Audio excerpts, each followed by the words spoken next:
जो मनुष्य जीवन से हमने करना चाहिए था, मनुष्य जीवन किस लिए इस प्राणी को प्राप्त होता है, ये ज्ञान हमें बचपन से नहीं दिया जाता। हमारे को बचपन से अपने समाज से सिर्फ इतना ही ज्ञान प्राप्त होता है कि बड़ा हो जाएगा, विवाह कर दिया जाएगा, संतान हो जाएगी, संतान की परवरिश कीजिए, और फिर बस फिर मर जाइए। सारा जीवन उन्हीं की परवरिश में, अपने पेट पोषण में ही अपना जीवन अपना व्यर्थ कर जाते हैं। जब हम सत्संग में आते हैं, सत्संग के अंदर परमात्मा का दिया हुआ ज्ञान बताया जाता है, और वो ज्ञान होता है। अन्य ज्ञान जो होता है वो एक परंपरा होती है और कुछ मजबूरी होती है। परंपरा कौन सी होती है, मजबूरी कौन सी होती है? मजबूरी तो हमारी ये है, हमें शरीर ऐसा मिला है, इसमें दोनों टाइम, दो वक्त, यदि हम इसमें कुछ डाल देंगे आहार तो ये काम करेगा, नहीं तो 1 हफ्ते के अंदर ये समाप्त हो जाता है, ज़्यादा से ज़्यादा 10 दिन पकड़ेगा। तो ये हमारी मजबूरी है कि इसको सुरक्षित रखने के लिए जो भी आवश्यक वस्तुएं हैं वो उपलब्ध कराना हमारे मजबूरी है और आवश्यकता है। और जो परंपराएं हमने व्यर्थ की बना रखी हैं, वो परंपराएं हैं, वो यूजलेस ज्ञान है। अब परमात्मा ने आकर के हमें ये जानकारी दी है कि तुम जहां रह रहे हो ये लोक काल का लोक है, लेकिन हमारे को इस काल भगवान ने इतना अज्ञानी बना रखा है, हम परमात्मा के अध्यात्म ज्ञान से बिल्कुल अपरिचित कर दिए। कौन है भगवान, कैसा है परमात्मा, कहाँ रहता है वो भगवान, और उस परमात्मा के गुण तो कुछ हमें मिलते जुलते से सुनाए जाते हैं। भगवान ये कर देता है, अंधे को आंख देता है, निर्धन को माया देता है, कोढ़ी को काया देता है। परमात्मा के गुण तो बहुत कुछ मिलते जुलते बता दिए हैं, लेकिन परमात्मा कौन है, कैसा है, कहाँ रहता है, और जो परमात्मा इतना सुखदायी है उससे वो लाभ प्राप्त कैसे होता है, ये ज्ञान विपरीत दे रखा है हमारे को। तो इस सारे अध्यात्म ज्ञान को ठीक से बताने के लिए स्वयं परमात्मा आते, ये विधान है उस भगवान का। तो प्रसंग तो चला है पुण्यात्माओं के, आप जी जिसमें अध्यात्म ज्ञान से पूर्ण रूप से परिचित हो जाओगे और सभी कर्मों से परिचित हो जाओगे, तो उस समय केवल आप यहां से इस महान दुख से, जरा और मरण से ही छूटने का प्रयत्न करोगे। जरा बिन वृद्ध अवस्था का कष्ट, वृद्ध अवस्था इस मनुष्य जीव के लिए, वैसे तो सभी जीवों के लिए कहर है, अन्य को तो इतनी सोधी नहीं, वो तो किसी तरह भुगत भागत कर मरो, लेकिन मानुष जीवन को इतनी चेतना है, इतना ज्ञान है कि कोई वृद्ध अवस्था प्राप्त प्राणी, उसको कितने कष्ट होते हैं वो अनुभव कर सकता है दूसरा, और स्वयं भी वो महसूस करता है। तो इस कहर से बचने के लिए, और फिर मृत्यु, आज आप अपने परिवार में कितने खुश हैं, चाहे कितने दुखी हो, फिर भी यही चाहते हो जीवन बना रहे, मरे नहीं, और मृत्यु डेफिनेट। तो ये भूल क्यों लगी है अपने? हमें पता है कि कोई रह नहीं और कभी भी मर सकते हैं, और फिर भी हम इतना जोर नहीं देते इस बात के ऊपर। ऐसी दशा किसकी होती है? जिसने कुछ नशा कर रखा हो, उसको डर सा नहीं लगता एक बार थोड़ी सी देर हिचकता है, फिर वो उसी स्पीड से वही क्रियाएं करता है। तो इस काल भगवान ने अपने को इस झूठे सुख की या त्रिगुणमयी माया रूपी भांग प्या रखी है, और इस भांग के नशे में हम देखते भी हैं और पता भी है कि मृत्यु होगी, पर डर कती नहीं। मृत्यु के जब लक्षण घटते हैं अपने ऊपर, उसमें घिघी बनती है, अको हो ये फलाना रोग हो गया, हो अब तो मृत्यु होगी। तो उस समय महसूस होता है कि हाँ शायद अब बात बिगड़ेगी। तो ये बात हमें वैसे भी याद रहनी चाहिए अगर नशा उतर गया था। तो इस भांग के नशे को उतारने के लिए ये एंटीबायोटिक, ये सत्संग सुनाए जाते जो यह भांग के नशे को उतार सके। कबीर ये माया अटपटी, सब गट आण अड़ी, किस किस को समझाऊं या कुए भांग पड़ी। 21 ब्रह्मांड है इस काल भगवान के, ब्रह्म के, इसको ब्रह्म भी कहते हैं, जैसे ऋषि जिसको ब्रह्म कहते आए हैं, ये काल भगवान है। इसको सरपुरुष भी कहते हैं, इसको सरब्रह्म भी कहते हैं, सरब्रह्म।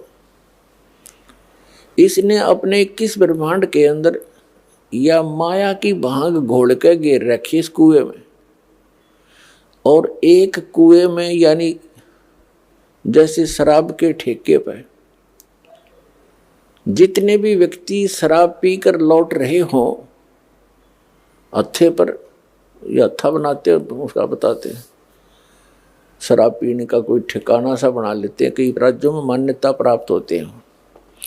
तो वहां से जो निकल कर आते हैं उनसे जितनों से भी आप बात करोगे उनकी एक जैसी गतिविधि, एक जैसी चाल होगी। ऐसे लड़खड़ाते आएंगे, बोलेंगे कुछ, सोचेंगे कुछ। तो हम सभी की वही दशा होगी, हमने वही भांग पी रखी है यहाँ के झूठे सुख की। कबीर साहब कहते हैं झूठे सुख को सुख कहे ये मान रहा मनमोद, ये सकल चबीना काल का कुछ मुख में कुछ खोद। श्रीमद् भगवत गीता अध्याय नंबर 4 के श्लोक नंबर 32 में कहा है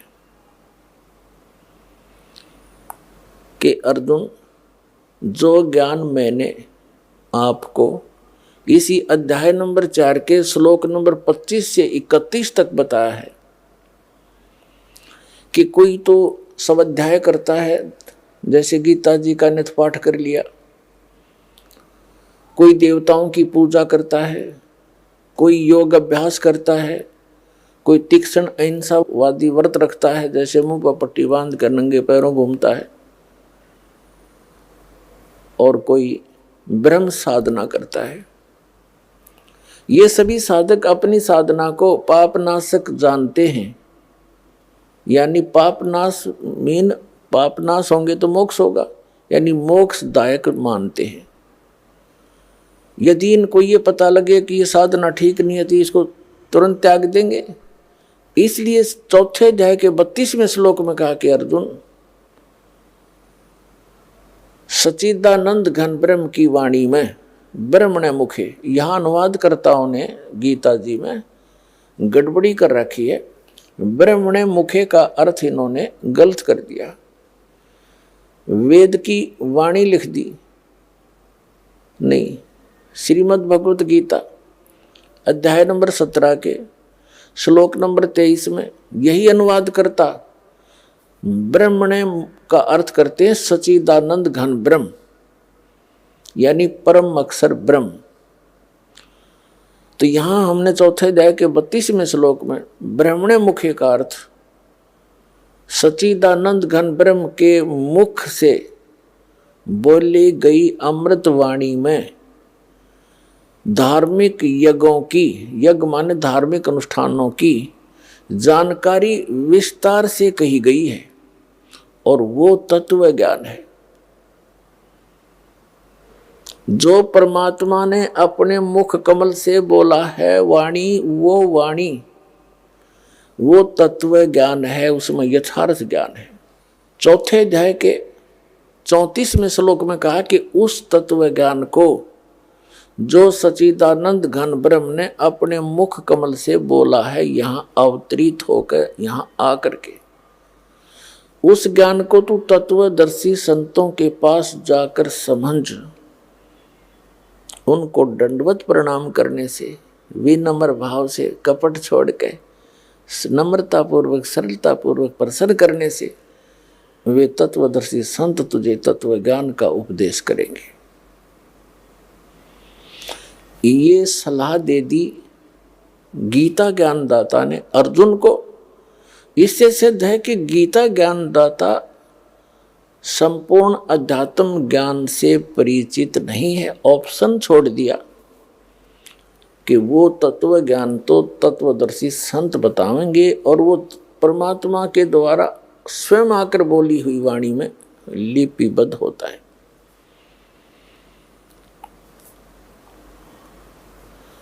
अपनात्मा श्रीमद् भगवत गीता अध्याय नंबर 7 के श्लोक नंबर 29 में, वैसे तो गीता अध्याय नंबर 7 के 12 से लेकर 15 में एक निर्णायक ज्ञान दिया है। गीता ज्ञानदाता कहता है कि तीनों गुणों के द्वारा जो कुछ भी हो रहा है, रजगुण ब्रह्मा से उत्पत्ति, सतगुण विष्णु से सतिथि और तमगुण शिव जी से संहार जो हो रहा है, इसका निमित्त कारण मैं हूं, काल कहता है। लेकिन मैं इनमें नहीं हूं और ये मुझ में नहीं है, यानी वो इनसे भिन्न है, तीनों से, इनका पिता है। और ये निमित्त क्यों है? क्योंकि इसको श्राप लगा हुआ है 1 लाख मानव शरीरधारी प्राणियों का नित्य मारकर आहार करने का, सूक्ष्म शरीर से गंध निकाल कर खाने का, इसको श्राप लगा हुआ। तो इसलिए इसने तीनों अपने पुत्रों से ये व्यवस्था यहाँ की बनवा रखी है। तो ये क्या कहता है कि ये त्रिगुण में ही मेरी माया, रजगुण ब्रह्मा, सतगुण विष्णु, तमगुण शिव जी द्वारा फैलाया गया यूं जाल बड़ा खतरनाक है। और जो व्यक्ति मेरी भक्ति करते हैं यानी ब्रह्म साधना करते हैं, ये इन रजगुण ब्रह्मा, सतगुण विष्णु, तमगुण शिव जी से ऊपर के लाभ को प्राप्त करते हैं।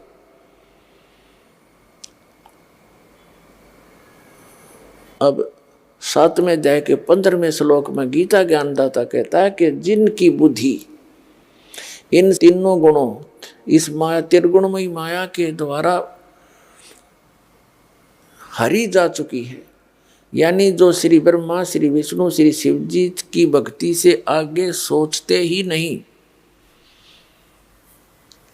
इन्हीं से प्राप्त अक्षिणिक ज्ञान लाभ को प्राप्त करके प्रसन्न रहते हैं, वे राक्षस स्वभाव को धारण किए हुए मनुष्यों में नीच दूषित कर्म करने वाले मूर्ख मेरी भक्ति भी नहीं करते, मुझे नहीं भजते, यानी ब्रह्म साधना नहीं करते, वो नीचे के अन्य देवताओं की पूजा करते हैं। अब 7वें अध्याय के 16 से लेकर 18 तक मंत्र में गीता ज्ञानदाता अपनी साधना के विषय में कहता है। ये ब्रह्म है, श्री कृष्ण के अंदर बोल रहा है। श्री कृष्ण का तो केवल माउथ यूज कर रहा है स्पीकर की तरह। ये कह रहा है कि मेरी साधना भी 4 प्रकार के करते हैं। अर्थार्थी, अर्थ माने संकट निवारण के लिए, अर्थार्थी जो धन लाभ के लिए, और जिज्ञासु तथा ज्ञानी, ये 4 प्रकार के करते हैं। इनमें से तीनों को स्वयं रिजेक्ट करता है, आर्थ, अर्थार्थी और जिज्ञासु को। कहते हैं जैसे आर्थ क्या है, कोई संकट आ गया शरीर पे या घर पे, उसके निवारण के लिए वो वेद मंत्रों का ही सहारा लेते हैं, अन्य कोई अनुष्ठान किसी अन्य धार्मिक पुस्तक से नहीं करते, वो ब्रह्म उपासक कहलाते। ऐसे ही धन लाभ के लिए, धार्मिक अनुष्ठान के लिए वो वेद मंत्रों का ही सहयोग लेते हैं और किसी पुस्तक का वो सहारा नहीं लेते, वो ब्रह्म उपासक है। और जिज्ञासु होता जो घर से निकला परमात्मा पाने के लिए, जैसे उनको संत गुरु मिले, उनसे ग्रहण ज्ञान को स्वयं वक्ता बन गया, उसको ग्रहण करके तो वक्ता बन जाना भी इस जीव का अपना जीवन हानि है। तो इन तीनों को रिजेक्ट कर दिया। चौथा बताया है ज्ञानी। ज्ञानी का वो अर्थ है जिसको ये पता लग गया कि मनुष्य जीवन केवल मोक्ष के लिए ही प्राप्त हुआ है, अन्यथा ये अन्य प्राणियों के जीवन हम देख ही रहे हैं कितने कष्ट में है। परमात्मा ने मनुष्य जीवन दिया है, इसमें कितनी सद्बुद्धि दी है। समय पर खाना खा सकते हैं, हम अपनी शरीर की रक्षा के लिए अपने वस्त्र पहन सकते हैं, प्राकृतिक आपदाओं से बचने के लिए गर्मी सर्दी से हम झोंपड़ी डाल सकते हैं, मकान बना सकते हैं। लेकिन इन सब की ये इतनी बुद्धि देने का उद्देश्य क्या था मालिक का, कि तुम भगवान भी बन सकते हो, अपना कल्याण भी करा सकते हो। अन्यथा एक योनि और बना देता जहाँ 84 लाख बना रखी। तो पुण्यात्मा गहनता से सोचो इन बातों को। ये बातें कहने सुन की नहीं, ये कर पाड़ने की है। अब चौथा जो ज्ञानी है उसके विषय में कहता है ज्ञानी मुझे अच्छा लगता है।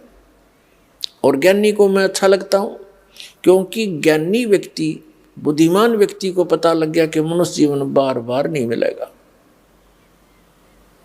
और इससे हमने अपना आत्म कल्याण करवाना है। आत्म कल्याण का अर्थ क्या है? यानी आत्मा को सदा के लिए सुख हो जा। अब सदा से के लिए सुख होगा जब इसकी जन्म और मृत्यु का यो दीर्घ रोग मिटे, जरा और मरण का यो कष्ट मिटे। और ये कहाँ मिटे? ये समाप्त होगा सतलोक में, जहां वृद्ध अवस्था नहीं होती, सदा युवा शरीर रहता है और मृत्यु नहीं होती। और ऐसा ही संसार है जैसा यहाँ पर है, वहाँ आपका परिवार होगा। जैसे यहाँ जुड़ते जुड़ते जुड़ गया पूरा परिवार, और ये आपका है नहीं, कब कल मृत्यु हो जाए आपकी। आपका कहाँ है ये तो भूल भुलैया कर रखी इस काल भगवान ने आपको यहाँ बांधे रखने के लिए। इन एक दूसरे में ममता मोह फंसा दिया और इसी झूठे सुख में हमें फंसाकर अपना उल्लू सीधा कर रहा है। अब जो प्रसंग चल रहा है कि अब मनुष्य जीवन की प्राप्ति केवल आत्म कल्याण के लिए हमें हुई है और सुख होगा, वो आत्म कल्याण होगा जब जन्म मृत्यु जरा मरण कति खत्म हो जाएगा। वो होगा सतलोक के अंदर। अपने आत्माओं, गीता जी अध्याय नंबर 7 के श्लोक नंबर 18 में कहा है गीता ज्ञानदाता ने कि ये ज्ञानी आत्मा है तो उदार, उदार माने अच्छी है, नेक आत्मा है। लेकिन इनको तत्वदर्शी संत ना मिलने के कारण ये मेरे वाली अनुत्तम अर्थात यूजलेस इस घटिया गति में ही सचित रहे। अब यहां गीता ज्ञानदाता अपने से मिलने वाली यानी ब्रह्म साधना से होने वाली गति ये अर्थात मोक्ष को भी अनुत्तम बता रहा है। अनुत्तम माने व्यर्थ, घटिया, क्योंकि जन्म मृत्यु नहीं समाप्त हो सकती। जैसे श्रीमद् भगवद गीता अध्याय नंबर 4 के श्लोक नंबर 5 और 9 में, गीता अध्याय नंबर 2 के श्लोक 12 में, गीता अध्याय नंबर 10 के श्लोक नंबर 2 में गीता ज्ञानदाता कहता अर्जुन तेरे और मेरे बहुत जन्म हो चुके, तू नहीं जानता मैं जानता। नो ना सोच कि हम आज ही हुए हैं, आगे भी होंगे और पहले भी हो चुके हैं। इससे सिद्ध हो गया कि गीता ज्ञानदाता ये ब्रह्म है और ब्रह्म की पूजा करने वाला उसका पुजारी भी जन्म मृत्यु में ही रहेगा, क्योंकि वो उसका उपास्य इष्ट भी जन्म मृत्यु में है ब्रह्म। तो इससे भी आत्म कल्याण नहीं हुआ। गीता अध्याय नंबर 8 के श्लोक नंबर 13 में गीता ज्ञानदाता कहता है कि ओम इति एकाक्षरम ब्रह्म विहारण माम अनुसमरण ये परियाति तजन देहम सयाति परमाम गति। मुझ ब्रह्म का केवल एक ओम मंत्र है, नथिंग एल्स। और जो उच्चारण करते हुए इसका सेवन करता हुआ शरीर छोड़कर जाता है, सयाति परमाम गति, वो ओम से, अर्थात ओम है ब्रह्म का मंत्र, ब्रह्म की साधना, ब्रह्म की साधना करने वाले ओम से जो गति होएगी वह गीता ज्ञानदाता वाली गति है। ओम से जो गति होएगी वो क्या होएगी? ओम ब्रह्म की उपासना का मंत्र है और ओम मंत्र से ब्रह्मलोक प्राप्ति होएगी। गीता अध्याय नंबर 8 के श्लोक नंबर 16 में कहा कि ब्रह्मलोक पर्यंत भी सभी लोग पुनरावृत्ति में है, अर्थात वहां गए हुए साधक भी फिर लौटकर जन्म मृत्यु में आते हैं, क्योंकि ये खुद कहता है मेरे भी जन्म मृत्यु होती है और अर्जुन तेरी भी रहेगी। तो इसे सिद्ध हो गया गीता अध्याय नंबर 7 के श्लोक नंबर 18 में गीता ज्ञानदाता अपनी गति को, यानी अपनी साधना से होने वाले जितना भी से लाभ मिलना है ब्रह्मलोक प्राप्ति, उसको भी अनुतमाम यानी अति व्यर्थ, अति घटिया, अति अश्रेष्ठ बता रहा है।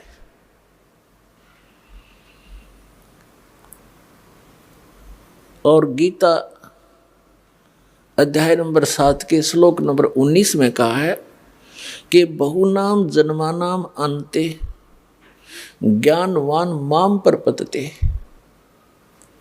वासुदेवम सर्वमिति स महात्मा सुदुर्लभ है।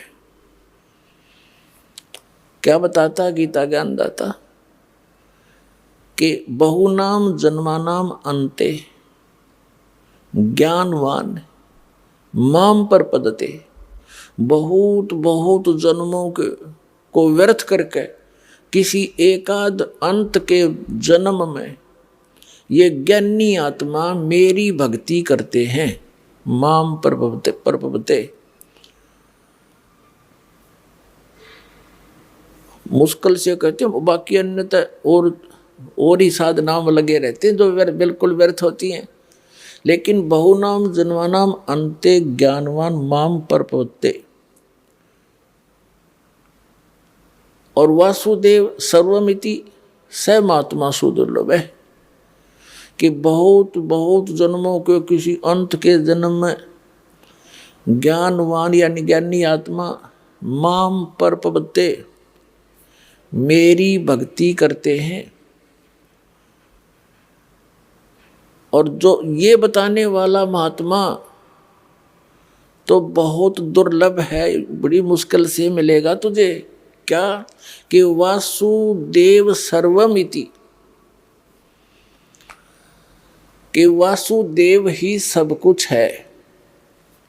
अब यहाँ इन गीता अनुवादकर्ताओं ने अनरस कर डाले, इन्होंने श्री कृष्ण जी को वासुदेव सिद्ध कर दिया, जबकि वासुदेव तो श्री कृष्ण जी के फादर थे।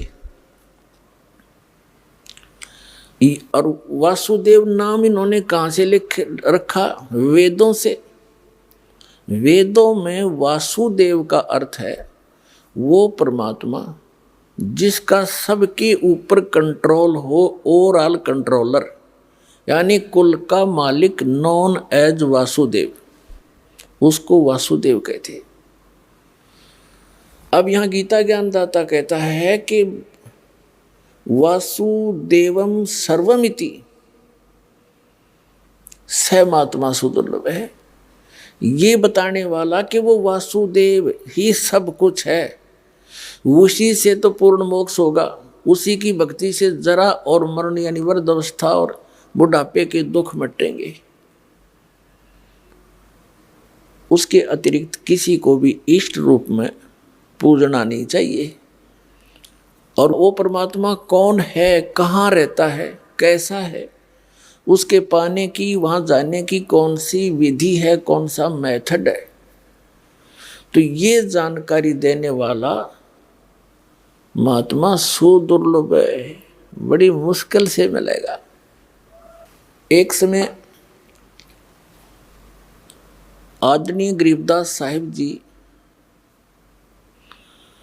को वो पूर्ण परमात्मा परम अक्षर ब्रह्म मिले, जिसमें आदरणीय गरीबदास साहिब जी गांव छुड़ानी, जिला झज्जर, हरियाणा वाले 10 वर्ष के बालक थे। खेतों में अपने गौवें चरा रहे थे, अपने ही खेतों में। ये किसान घर में जन्म था। आदरणीय गरीबदास साहिब जी गांव छुड़ानी, जिला झज्जर में एक जाट किसान परिवार के अंदर जन्मे थे। बहुत बड़े जमींदार थे ये, 1400 एकड़ जमीन थी इनकी, और अपने ही खेतों में अपने ही गौवों को चरा रहे थे। कुछ सहयोगी और भी पाली नौकर थे, कुछ दूसरे गांव के अन्य साथी पाली भी वहां गौवें चरा रहे थे। पूर्ण परमात्मा अपने विधान अनुसार वो कबीर परमेश्वर सतपुरुष परम अक्षर ब्रह्म सतलोक से चलकर आया, जो विधान है उस परमात्मा का। और यहाँ आता किस उद्देश्य से, वो तत्व ज्ञान बताता है। ऋग्वेद मंडल नंबर 9 सूक्त नंबर 86 के मंत्र 26 और 27 में स्पष्ट किया है कि वो कबीर देव, कबीर साहब, कबीर परमात्मा ऊपर तीसरे मुक्ति धाम में रहता है, सतलोक में, और सतलोक के भी तीसरे फिर भी पृष्ठ में उस भाग में रहता है। एक बहुत बड़े गुम्बद में, बहुत बड़े आसन के ऊपर, सिर पर छत्र है और मुकुट पहने है, राजा के समान सिंहासन पर विराजमान है वो परमात्मा। और वहाँ उसका एक रोमकूप में करोड़ सूर्य मिला दे, करोड़ चंद्रमा, ऐसी शोभा है उस बालक की। लेकिन यहाँ जब आते हैं, अपने उस शोभा को हल्का करके, सरल करके उस स्वरूप को आते, नहीं तो एज इट इज आ जावे तो हम उनको देख नहीं सकते, चरम दृष्टि देख नहीं सकती। तो अपने रूप को सरल करके यहाँ आते हैं और उन श्रेष्ठ आत्माओं को मिलते हैं जो दृढ़ भक्त होते हैं। उनको किस उद्देश्य से मिलते हैं? उनको तत्व ज्ञान से परिचित कराते हैं। उपदेश करने के उद्देश्य से वो परमात्मा सतलोक से चलकर आते हैं, सह शरीर आते हैं और अच्छी आत्माओं को मिलते हैं। फिर उनको अपने से परिचित कराते हैं, अपना ज्ञान देते हैं।